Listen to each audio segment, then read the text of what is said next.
what I hate? Everything. Wow, okay. Someone's in a dark place. Sure. What I was gonna say is overthinking. It probably comes as no surprise to anyone who knows me, but I overthink everything. Anything, really. And sometimes I can't help it because engaging in self-reflection and expressing my findings is kind of what I do for a living. I mean, it's what I'm doing right now. But I do know that there is a very, very healthy line between insightful introspection and just overthinking like hell. And the negative effects are really bad.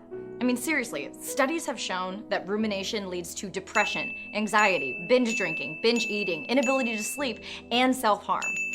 I have had every single symptom of the danger of dwelling, and yet I can't quite kick the habit of it. Especially when it's silly. Even when it's silly, like analyzing the punctuation of a text message.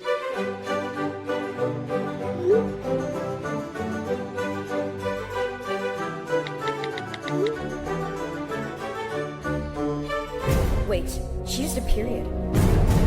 Does that mean she's mad? Because no one uses periods, right? Oh my god, maybe I should analyze her previous text to see if she used that to establish a base of what her normal texting behavior is. That way I know if this use of a period in this specific sentence has any significance.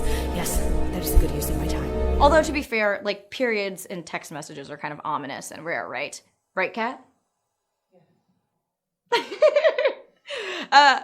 I just want people to know that it's real. Because Kat, my friend Kat, actually puts periods at the end of every single one of her sentences and texts. And I didn't notice it before, like, the other day. And I was like, she's mad at me. She hates me. There's something wrong.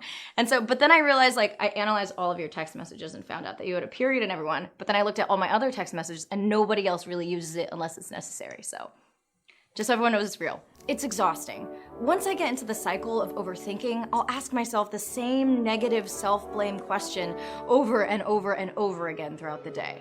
Oh, was it okay that I said that last night? Oh, I shouldn't have said that. Am I being difficult? Does everyone think that I'm difficult? Am I hard to get along with? Maybe I'm in the wrong there. I don't think I'm being difficult. Why would I be difficult? Does everyone Am I hate pretty me? hateable? Everyone must hate me. God, I'll never get it right. I'm never gonna get this right. Did I do it Why wrong? do I keep doing it if I can get it wrong? Apologize?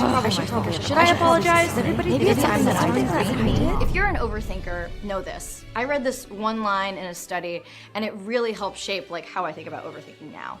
And it's that your psychological response to an event is actually more important than what happened to you. So if you can't train your brain to stop overthinking, you're giving yourself negative mental health consequences. And I don't know about you, but I already got plenty of those and don't need any more. So what can we do? Well, number one, practice mindfulness. I know, I'm always like, therapy and meditation will fix everything, but it's kind of true.